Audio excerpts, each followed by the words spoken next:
It's a state of mind where a New Yorker knows, oh, he ain't even from New York, he from Yonkers. Or, oh, I know he from the bridge.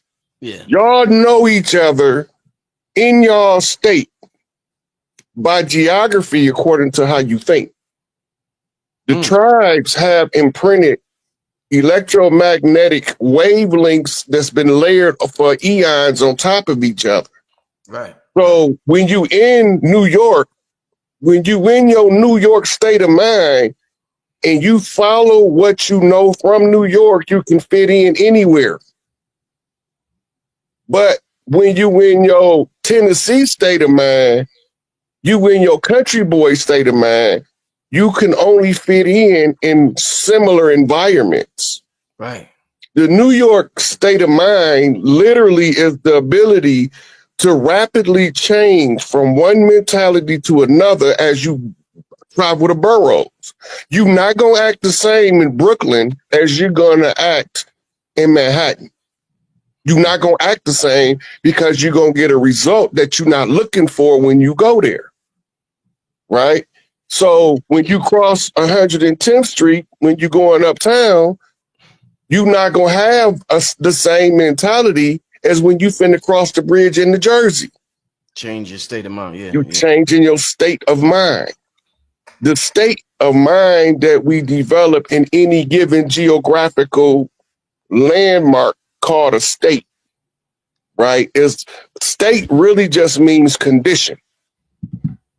So when you think about mind control, you think about operant conditioning, you're thinking about programming to a particular mind state, a particular geographical position in the mind, right? So when you go to California, if you don't know the culture, you can get swallowed up so fast, nobody won't know what happened to you, right? But if you take your time, this is what the ancient check-in culture was about. Ooh, ancient check-in. Damn, you said the ancient check-in. See, some people been using it wrong. They're not using it the way it's supposed to go. Right. It's just like Chicago. When I go to Chicago, it's certain key people that I have to contact when I get there. I don't have to do it, but it's the basic respect for being on the land. Right. Yes, sir. Right. I was born in Chicago, so the way Chicago moved, it feel like I'm supposed to be there every time I go there. I'm not from New York. New York, not my city.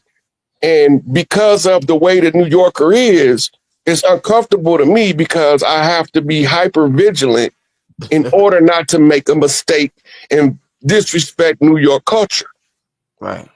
But it's easy for me coming from right outside of Detroit in a little small town to go to the big city of Chicago and fit right in. My whole family coming from Chicago. So we understand the change in the mind state from Pontiac, Michigan to Chicago, Illinois, better than we do. Because when I'm in New York, I'm under continuous pressure all while I'm there, not to make a mistake and disrespect the culture. Right? Those are mind states, right? And the mind state becomes prevalent when you travel from state to state. When I went to Mississippi, man, I thought I was a straight up country boy. You couldn't have told me nothing. You couldn't hit me in the ass with a shiny red apple. I'm out there playing with the wild bulls. That bull will maul you. My big mama say he ain't mauled him yet. Big Red was our bull. You know, he the meanest bull in the yard. I know patting him on the head like this. I'm like 6. Damn. Right? And everybody terrified of the bull. But I have a knack for country stuff because we country people in the city. So it's natural to me, but the city stuff was what I had the hardest time adapting to. Right? But the small town was the perfect bridge and training ground to go back to the big city.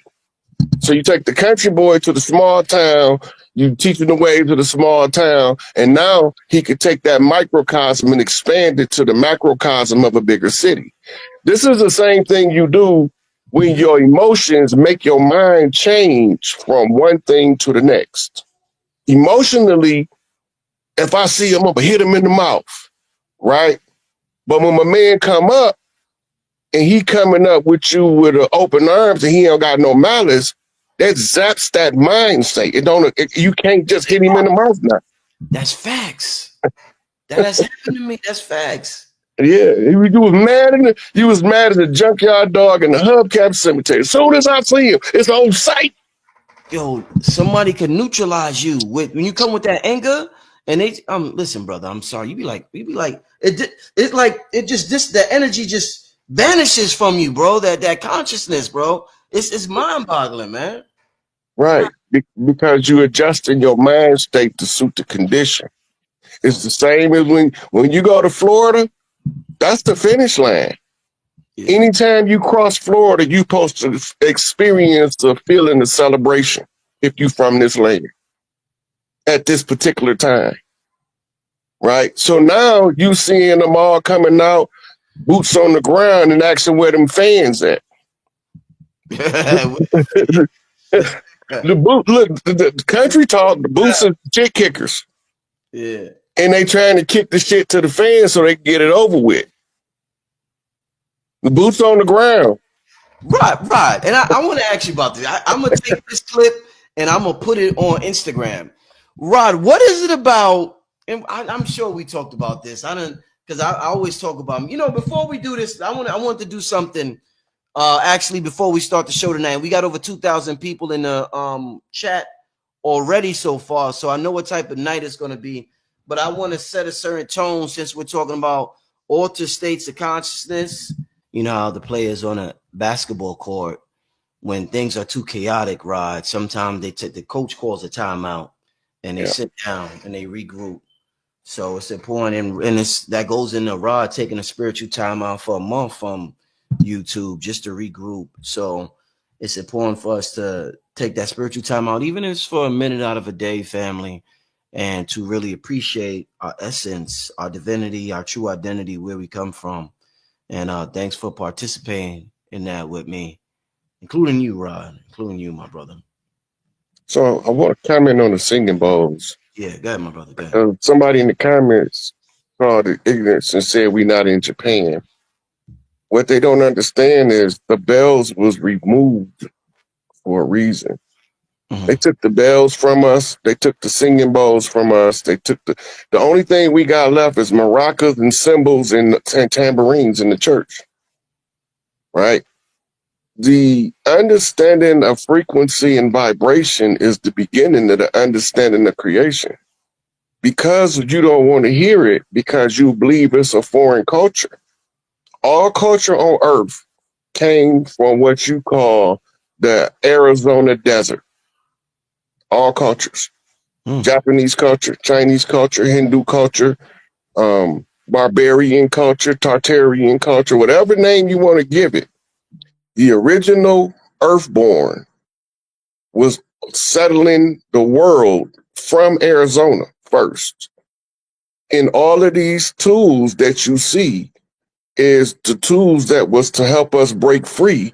And some of us had to go to World War II and fight in Japan in order to find some of this stuff. Some of us had to go to the Korean War to discover some of our stuff. Some of us had to go to Vietnam and fight in the jungles to find out that them people ain't did nothing to us over here. Some of us had to fight wars all over the world just to get a piece of the truth to bring back home. Don't never neglect the value added to the spiritual tools that other people have because they got them all from us. We the original, the first template, the original. Ain't we not carbon copies? Other people are carbon copies of us. We are the original, the Omega bloodlines, what they call the old blood. The Omega bloodlines is the oldest bloodline. That's how you go from Alpha to Omega. The Alpha has to wake up the Omega, right? It's a baton race, track and field, Olympics, all that stuff is stuff we used to do in ancient times. Ballet is straight from Atlantis. Ice skating and figure skating is straight from Atlantis. Ice hockey is straight Atlantean. That's why it was melanated people that invented it.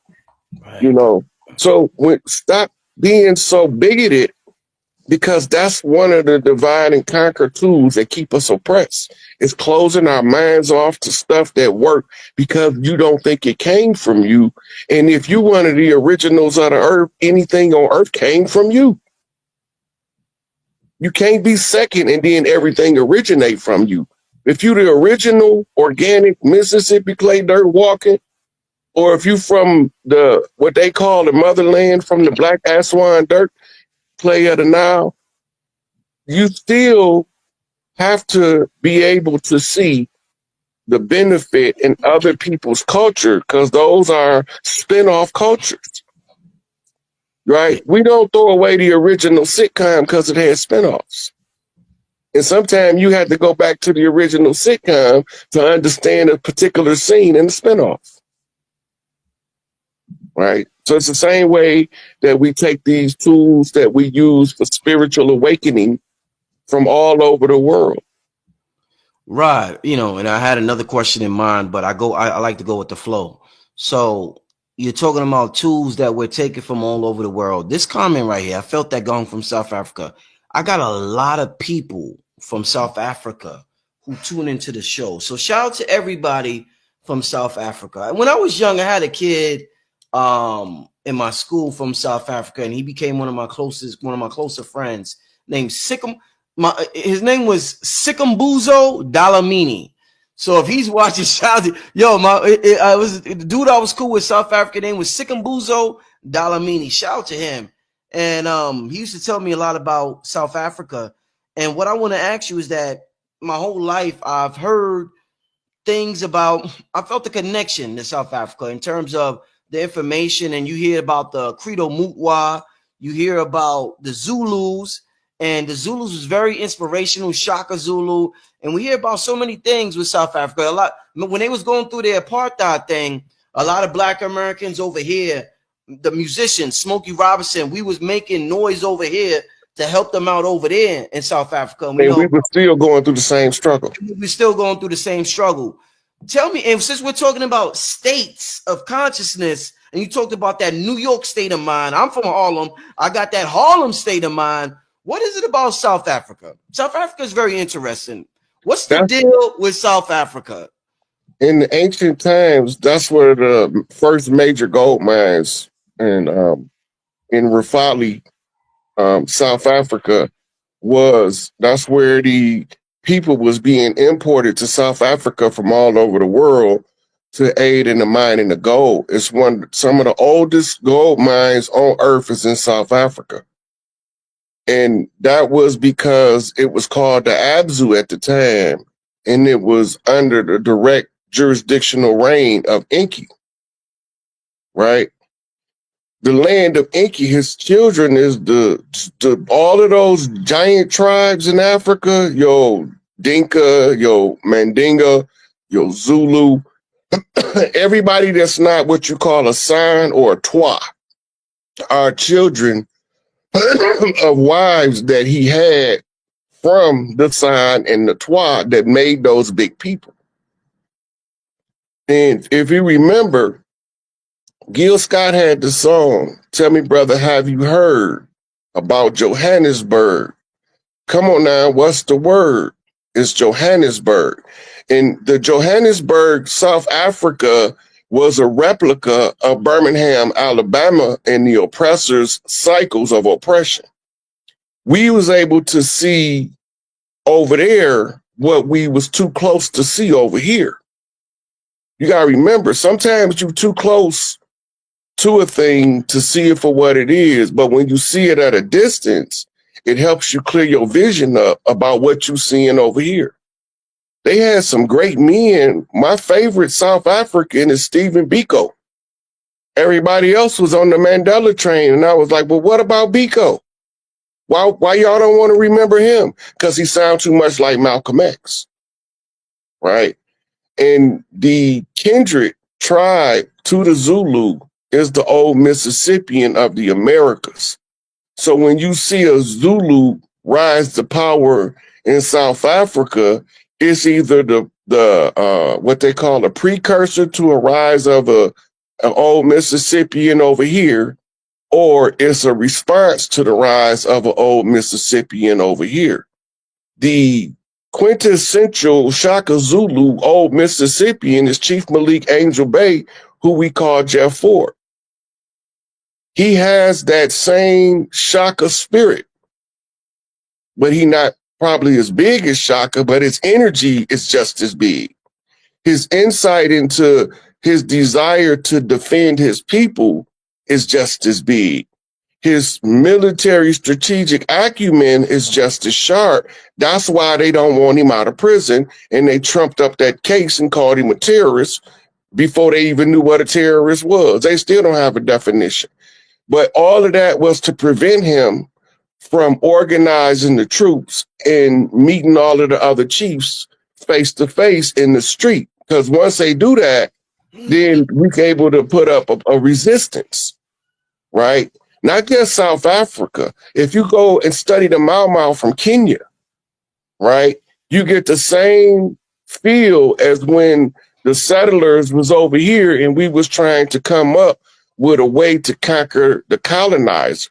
This is all anti-colonial resistance in Africa and in America. But we got to also remember you had a anti-colonial front in India, which was a extension of Ethiopia. Most of us don't know India is part of Ethiopia, right? We don't know that because they take that part of the history and they bury it in a major universities like Oxford, Yale, Princeton, and only the ones of us with exceptional intellect will be given access to it once they get us to contract not to tell nobody what you find, right? So all of this is a shifting of a global pattern. By seeing it play out in other places, you tend to get used to it where you at, but you're not used to it when you see it being played out somewhere else. So South Africa is directly involved in our liberation. And if you go study Maurice Bishop from Grenada, he was a student of South Africa, right? And all of us, we don't be knowing this because the purpose, Garvey talked about a confraternity. We don't know about the Bang Dong Conference to come up with a counter strategy to fight white supremacy because it's a military doctrine and it has nothing to do with skin color. It has everything to do with concealing the hidden hand, the black hand, the unseen hand behind the cloak of a facade, a false image that's put out front. White supremacy ain't what people think it is.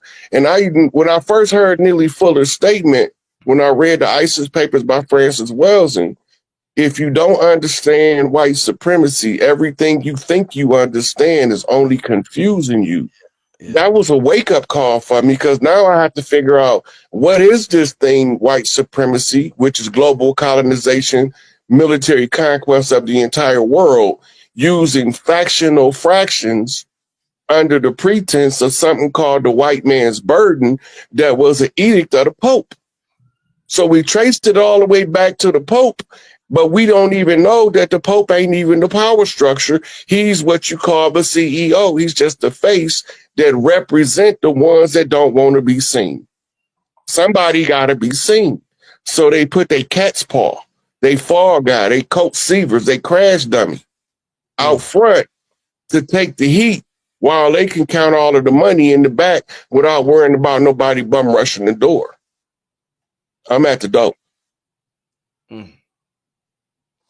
Hey, Rod. I mean, wow. Listen, man. We could do this show for 10 hours if this show could go. Before we get into the show, what's your thoughts on the Pope dying? Do you think that has some type of spiritual symbology, even if he didn't just die? Do you think it has some type of spiritual symbology? We in a 9-ether year, everything going on. We just everything going on. What do you think that means symbolically? So first you got to start with his age. 88 means the queen has been seated, but it ain't talking about in Europe. Oh shit. right? 88 is a seated queen. 80 is an open queen seat. 8 is a queen looking for a seat to sit in. 88 mean the queen is seated. When the Pope dies, it's opening up the clear pathway of the Great Mother back to the sacerdotal seat. At this particular time, it's directly tied to that. Because remember, the Pope's seat sits under Big Mama's seat. He's the underminer. He's the supplanter, right? He's representing the quintessential Jacobite, the one who goes under to loosen the root in order to replace the plant, an underminer, a supplanter. That's what it means. So once he croak, pass over, unalive, whatever you want to call it, once they announce it, that's a confession. And it's tied to the numbers because they talking numbers and they talking symbols. Rod, real quick, Rod. This is a very interesting comment. You know, the piano has 88 keys in it when you get a real piano. So it's interesting. You know, the keys in the piano is closely related to the, you know, cosmos and all that. But go ahead. I just want to thank you for pointing that out, Levi. Yeah. And so when all of the keys been turned, right, that's when you can get the full access to the piano. You don't learn the piano 88 keys at a time. You learn it one key at a time. Yeah. But once you know all 88 keys, you can make music. You can make classical music, jazz, ragtime. You can play the piano and rock and roll because you know the 88 keys, right? Now, the keys is also symbolic because the Papal Church is represented by a gold key and a silver key. The gold key is what they call solar magic, astrology. And the silver key is lunar magic, dreams and tarot and runes, oracles. If you're not a master of both, you can only see one side. The gold key also represents the father line, and the silver key represents the mother line. Right? Masculine and feminine. We're talking about the law of gender now, which takes us back to Hermetics. Everything they do, like we know that when they announced Queen Lizard Bitch to be dead, that she had been dead. Queen Lizard Bitch. You a funny dude, Ron. Come on, man.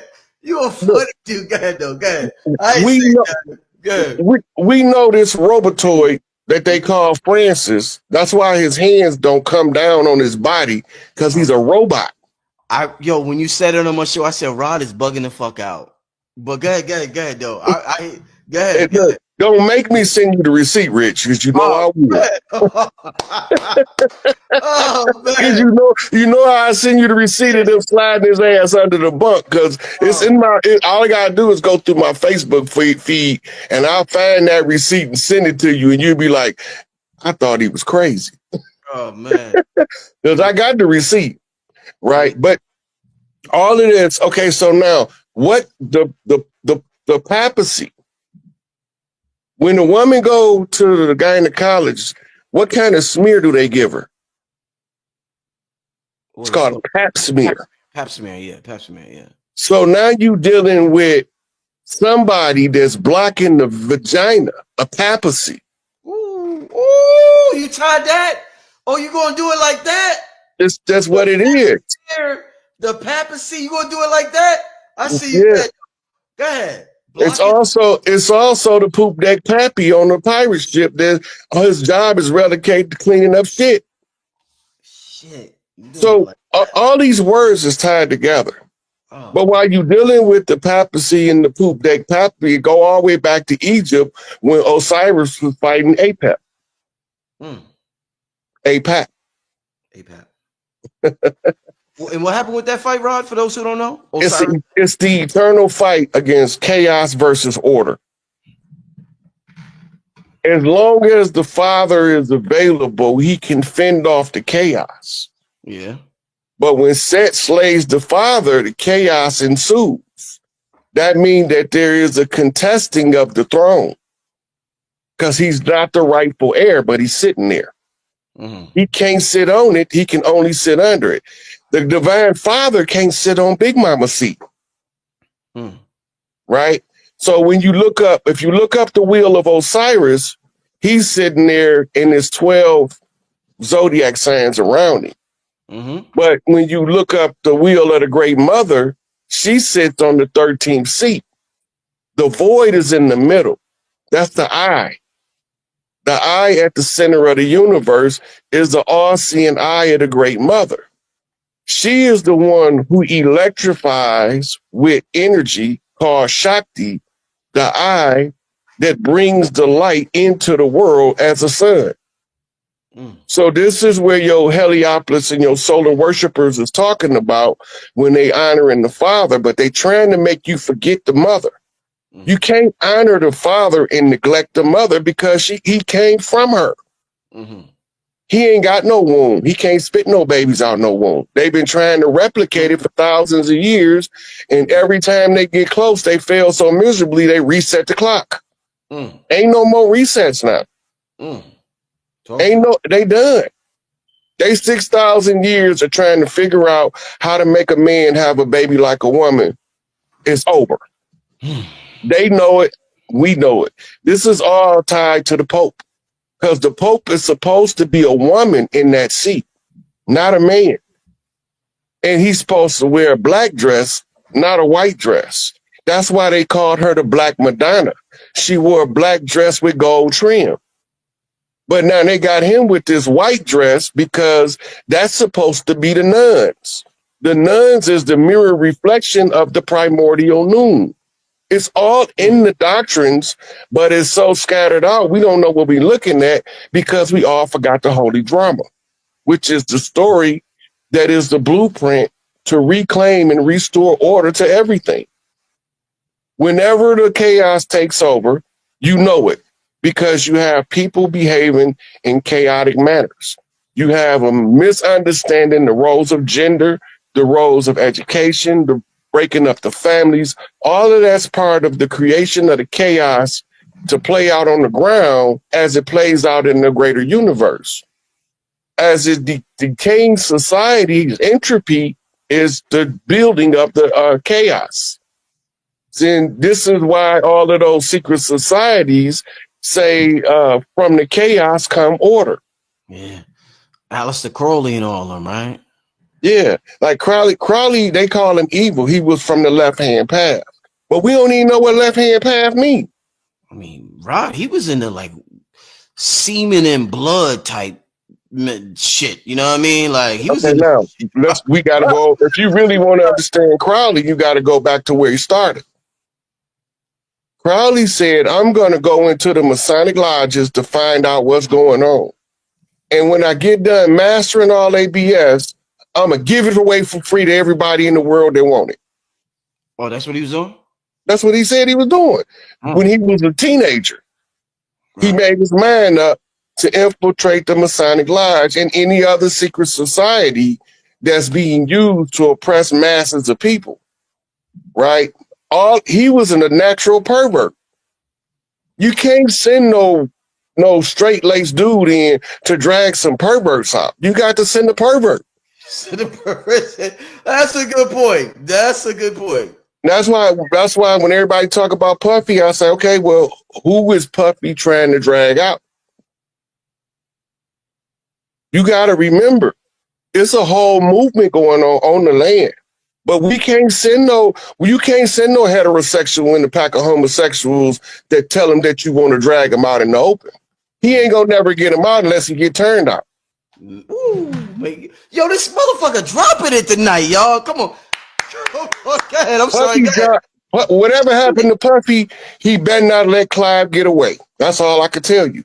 His only job is to hold on to Clive Davis until the bitter end. Because that's the SOB that he went in to get. Right. Oh, shit. So all his troubles is in Clive Davis' lap right now. Cool.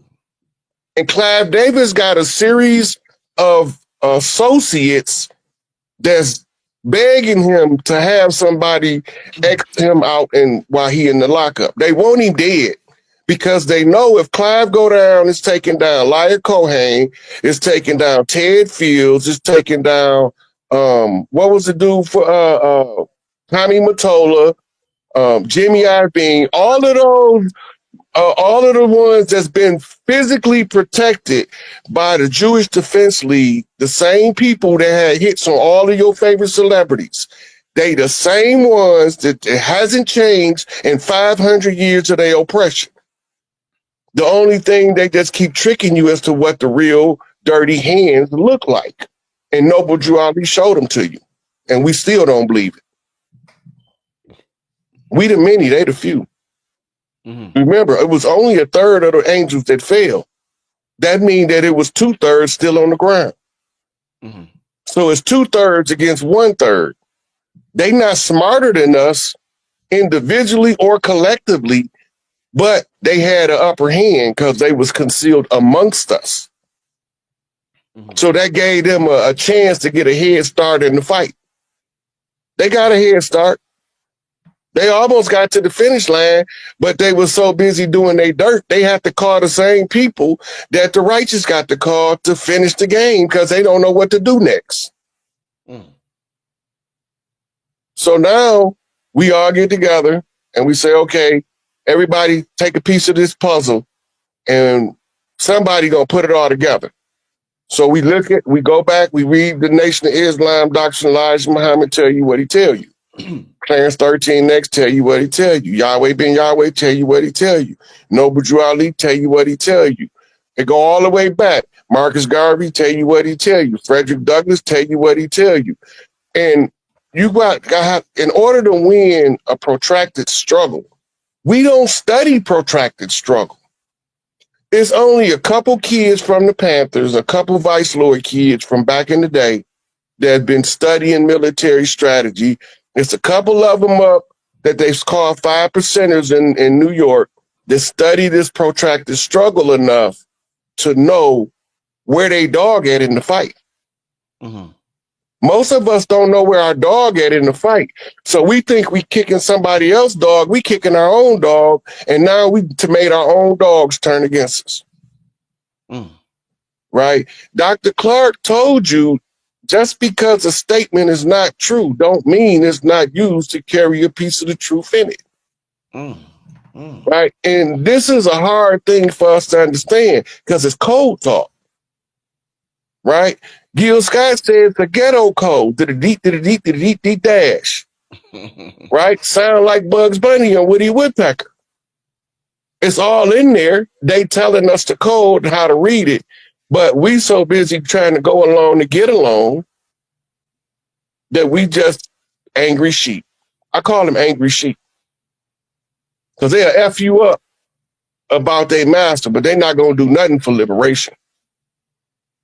Just to keep the system and the status quo intact, your closest road dog gonna cross you out because he getting a little bit of a bag. But he don't know they coming for his ass if he get too much of a bag. You got a limit before they come for you.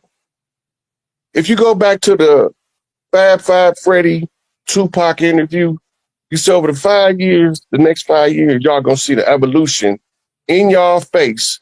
Through all my struggles, this before the rape case, this is Brenda Got a Baby first album talk. He just now come out for the first time with telling you about Thug Life. He got a Thug Life hat on and he got on some overalls that say Thug Life. And he explaining Thug Life to Fab Five Freddy. And he told him over the next 5 years, y'all gonna see my misery, my pain, my prophecy, the realization of my prophecy. It's all gonna be there. And then they cut half of the video out now. When you go to try to look it up, a sizable portion of it been clipped. But get Fab Five Freddy on here and ask him about that interview.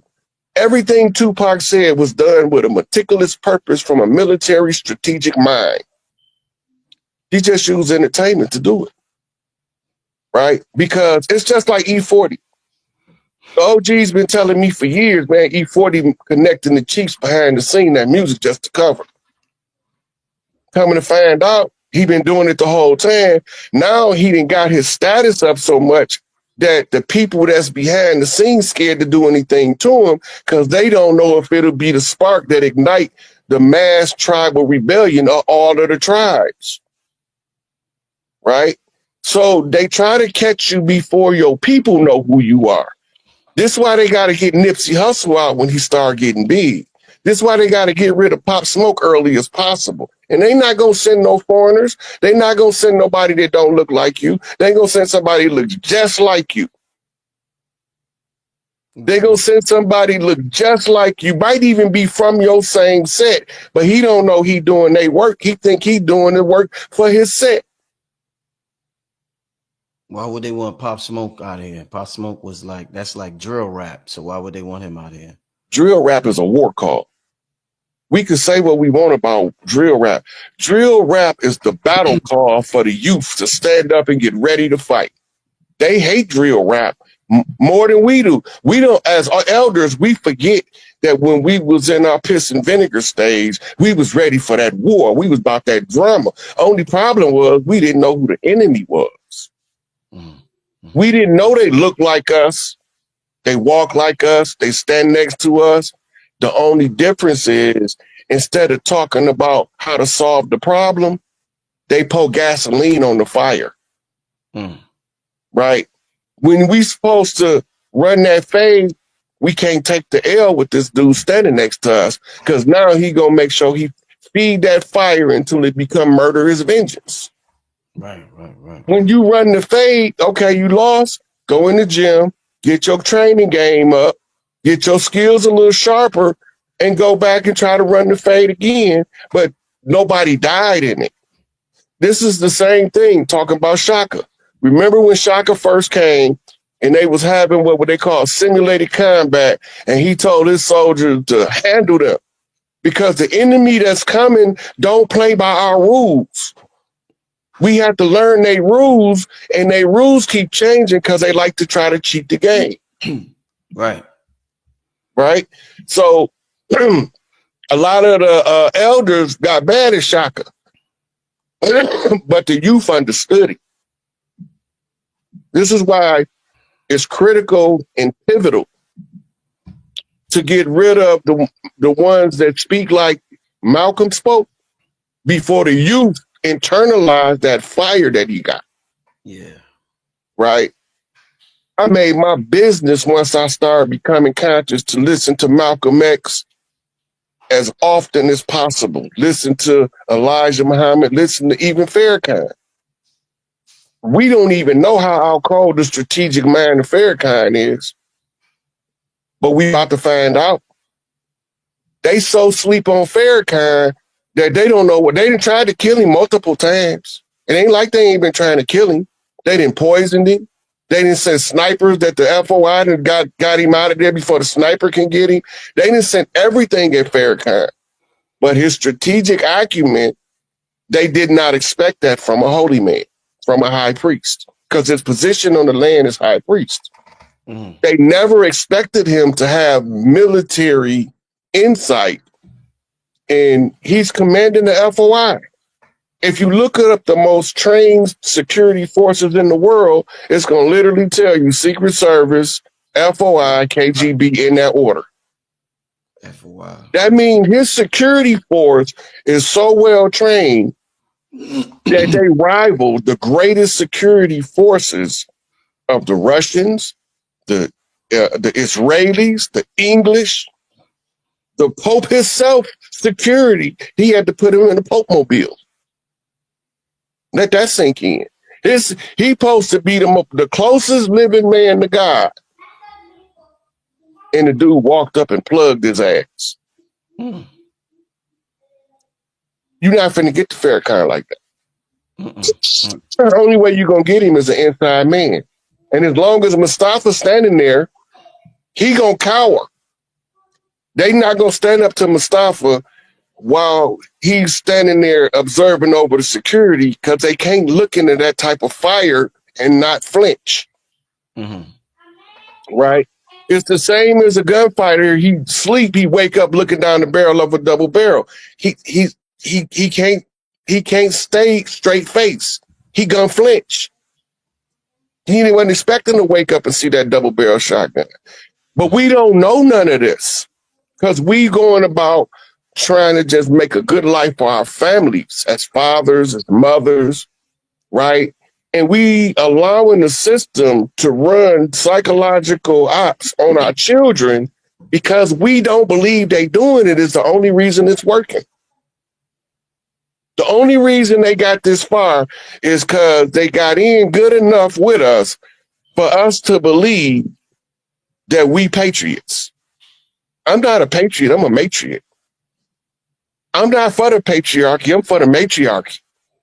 But soon as we remember the tribal traditions and the tribal matriarchal order, and the men start being something different in the presence of the women that stand in that matriarchal motherly energy. We're not gonna let you disrespect her. You done been walking down the street in New York and seeing guys pull up on a dude aggressing one of the old ladies. Hey man, you better leave her alone. That's Auntie so-and-so. She live up there. She been over here for 55 years. You're not finna come giving her a hard time. Right? And they don't even really know her like that. That energy of that matriarch make them stand up even if they didn't want to. Because you would hear them a lot of time walk, man, I don't know why I got in them folks' business. I ain't had nothing to do with that. Yes, you did. You seen the big mama getting disrespected and you checked the one disrespecting her. That's the nature of the masculine when he's being himself. This is why they don't want us to be ourselves. And that's one of the main messages Elijah Muhammad said, accept your own and be yourself. The rest will take care of itself. Right. You know what's fucked up though, Rod? I'm gonna tell you, just to bring in a real life scenario, and I know that all of this sounds great, and the women love it. The women love this type of talk, and the brothers feel like men when you talk like this. But the reality of this is, just this particular situation that we're talking about. I was watching, we talking about the Nation of Islam. I was watching an interview with the brother Nuri Muhammad, and Nuri Muhammad, he's a short brother. He's probably about 5'4", 5'5", something like that. And he said he tried to break up a fight one day between a brother who was, manhandling his woman, and he almost lost his life behind it. So it sounds good when we be like, you got to be a man and you got to protect the black woman. But the reality is, you got a family to go home to. You ain't trying to lose your motherfucking life protecting somebody you don't know, and most likely they're gonna get back together. So I believe, I believe in this situation, when we talk about this, context is king.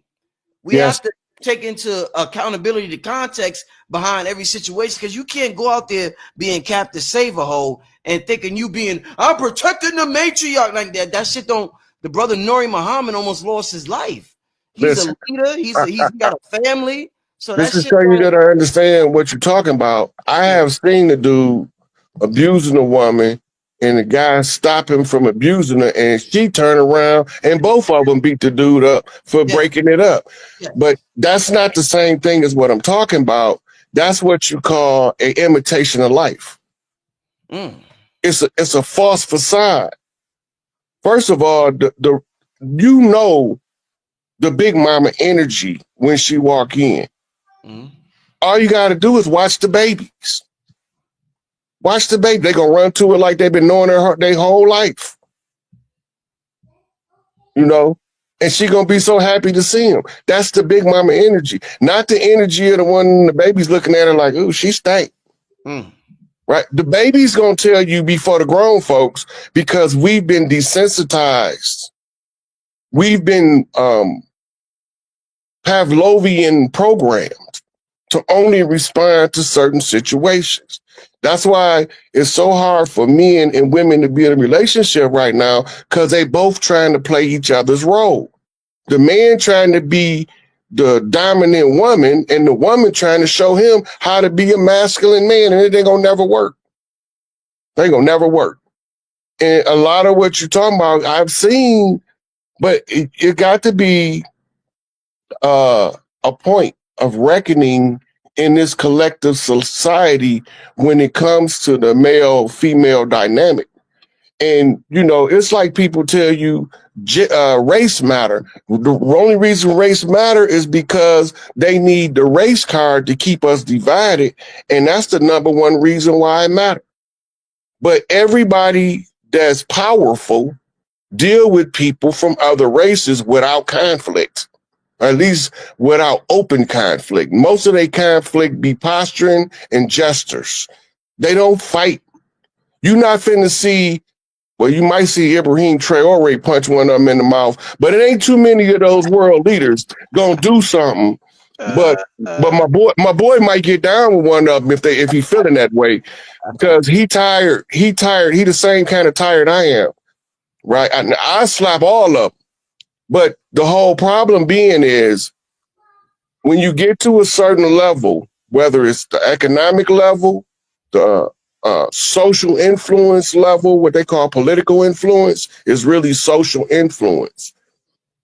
Politicians is just them decoy ducks.